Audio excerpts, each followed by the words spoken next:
میرے محبوب کریم صلی اللہ علیہ وسلم کی زندگی میں نفاست ہے. حضور نے لوگوں کو شرمندہ کرنا پسند نہیں کیا. ایک شخص حضور کے گھر میں مہمان آیا رات کے وقت میں. اس نے کہا میں نبی پاک صلی اللہ علیہ وسلم کے آپ نے سنا ہوا ہے کہ اتنا زیادہ گھر کے اندر گنجائش نہیں تھی رہنے کی. حضور کئی دفعہ مسجد میں ٹھہراتے تھے یا مہمانوں کو صحابہ میں بانٹ دیتے تھے. وہ کہنے لگا میں نے آپ کے گھر میں ہی قیام کرنا ہے. پھر میں ٹھیک ہے آ جاؤ.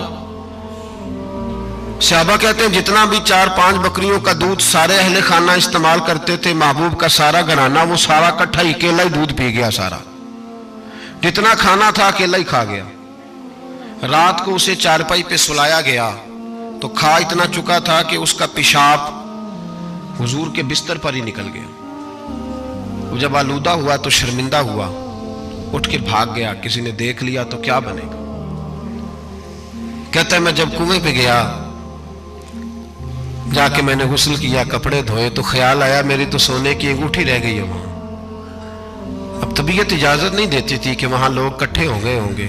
یہاں نماز کے دوران اگر کسی کا موبائل بج جائے نا تو پکے نمازی ناراض تو نہیں ہو جائیں گے آپ لوگ. جو زیادہ پکے نمازی پکے ان سے نہیں معافی ملتی. وہ جو کچا پکا ہے بیچارہ وہ شاید کسی وقت معافی دے دے. پکے نمازی نہیں معافی دیتے. کہتے تیرا بج کیسے گیا تو نے سمجھا ہی نہیں. مجھے ایک شخص نے نا ویڈیو دکھائی. کہنے لگا جی تسی بڑی وکالت کر دیا مولویاں دا حال ویکھو. میں ڈر رہا تھا. میں نے کہا پتہ نہیں اب کیا نکلے گا. کہتے میں نے خود ریکارڈ کی ہے. تو میں نے کہا دکھاؤ. ویڈیو میں یہ تھا کہ نماز امام صاحب نے مکمل کی ہے تو دعا کے ہاتھ پھیرے ہی ہیں انہوں نے تو وہ موبائل لے کے جا رہے ہیں بار بار ٹوٹیوں کے پاس جا کے فون سننا شروع کر دیا. کہنے لگا جی یہ مولویوں کا حال ہے.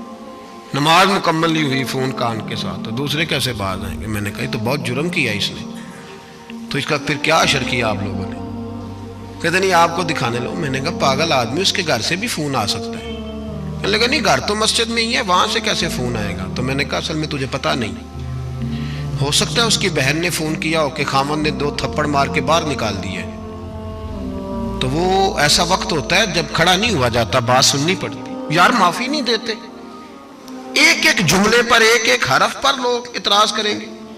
ایک ایک حرف پر کوئی گنجائش ہی نہیں. حضرت سیدنا انس بن مالک رضی اللہ تعالیٰ عنہ فرماتے ایک صحابی اپنے غلام کو مار رہے تھے تو نبی پاک پہنچ گئے. حضور نے فرمایا اسے معاف کر. اس نے کہا کتنی بار. ایک جملہ نبی پاک نے کہا تو حضرت انس کہتے ہیں میرے وجود کے رونگٹے کھڑے ہو گئے. اسے معافی دے دے. حضور کتنی بار. تو میرے نبی پاک نے فرمایا جتنی بار اللہ تجھے معافی دیتا ہے دے نا اتنی بار. وہ اگر تجھے بات بات پہ پکڑے تو تیرا کیا اثر کرے. سوچنا. اور رب زیادہ قادر ہے تجھ پر. ہم شرمندہ کرتے ہیں لوگوں چھوٹی چھوٹی باتوں پر. چھوٹی چھوٹی باتوں پر ہم احساس نہیں کرتے. احساس کی دولت حسن ہے زندگی میں. اور میرے رسول کا کمال یہ ہے کہ دنیا میں آج جتنا بھی احساس ہے یہ سارا میرے نبی کا دیا ہوا ہے. احساس جتنا بھی اس وقت ہے یہ سارا میرے رسول کا عطا کرتا ہے. اب میرے اعلیٰ حضرت فرماتے ہیں لوگ دنیا میں گزرتے ہیں نا لوگ گزرتے ہیں تو وہ جدھر جدھر سے گزرتے ہیں نا وہ بستیاں اجاڑتے جاتے. بادشاہ عرب کے بستیاں اجاڑتے تھے. اعلیٰ حضرت فرماتے ان کی مہک نے دل کے غنچے کھلا دیے. وہ جو جس راہ چل دیے ہیں کوچے بسا دیے ہیں بس جب آ گئی ہیں جوش رحمت پہ ان کی نظریں جلتے بجھا دیے ہیں روتے ہنسا دیے. یہ کمال تھا میرے رسول پاک صلی اللہ علیہ. وہ شخص کہتا ہے میں انگوٹھی سونے کی رہ گئی تو دل میں خیال یہ تھا کہ واپس جاؤں گا تو وہاں تو حالات ہی بڑے گڑبڑ ہوں گے. لوگ اکٹھے ہوں گے شرمندگی ہوگی. میں پیشاب کر رہا ہوں بستر پہ حال بڑا سخت ہوگا. اتنے لوگوں کا سامنا کیسے کروں گا. لیکن مجبوری تھی. انگوٹھی سونے کی تھی بڑی قیمتی تھی. کہتے ہیں اس انگوٹھی کی مجبوری نے مجھے شرمندگی کا سامنا کرنے پہ مجبور کیا. اور جب میں آ کے حضور کے کمرے کے باہر کھڑا ہوا تو وہاں تو کوئی بھی نہیں تھا. اللہ کے رسول نے بالٹی میں پانی رکھا ہوا تھا اور میرے پیشاب پر پانی بہا رہے تھے. خود رسول پاک فرماتے ہیں حضور پانی بہا رہے تھے اور جب میری طرف دیکھا تو محبوب نے مسکرا کے فرمایا غسل کر لیا آپ نے. آپ کو تکلیف ہوئی جب انسان کا معدہ کمزور ہو تو ایسی چیزیں ہو جاتی ہیں، فکر نہ کریں، بیٹھے میں ناشتہ لاتا ہوں۔ کہتے ہیں حضور کے جملے تھے کہ طوفان تھا، وہ حضور کی گفتگو تھی کہ میرے اندر کی ہر چیز بجھاتی جا رہی تھی۔ تیری پہلی نظر کا وار توبہ، دل اب تک دعائیں دے رہا ہے۔ فرماتے ہیں وہ جملے تھے کہ سکتہ کر گئے، تزکیہ کر گئے، تصفیہ باطن کر گئے۔ محبوب یہ کہہ کہ گزرنے لگے تو میں نے بازو تھام لیا، میں نے کہا محبوبہ میں زیادہ پڑھا لکھا تو نہیں، سیانا تو نہیں، زیادہ کھانے والا موٹا تازہ آدمی ہوں، حضور میں کوئی انالیسز نہیں کر سکتا، تجزیہ نگار نہیں، باریک نہیں، پر میرا موٹا دماغ بھی مان گیا ہے کہ آپ واقعی اللہ کے سچے رسول ہیں۔ میرا موٹا دماغ بھی مان گیا ہے کہ آپ واقعی اللہ کے۔ وہ گھر گیا اور قبیلے کے ایک بندے کے پاس گیا۔ حضرت انس بن مالک کہتے ہیں جب واپس آیا تو 500 آدمی ساتھ تھا۔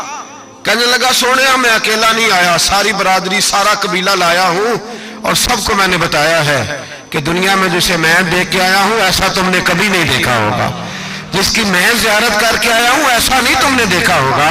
تو محبوبہ ہم سارے آئے ہیں، پڑھائے کلمہ، ہم بھی آپ کے غلام بننا چاہتے ہیں۔ ہم شرمندہ کر کے بڑے راضی ہوتے ہیں، بڑے راضی، لوگ معافیاں مانگ رہے ہیں، منتیں کر رہے ہیں، جناب غلطی ہو گئی تو ہوئی کیوں؟ میں تو ایسا ہوں، میں نے تو کبھی نہیں کی، میری مثال دیکھ لو، میں تو، لوگ فوراً دلائل دیں گے۔ او بھائی کسی کو شرمندہ کر کے تجھے کیا ملے گا؟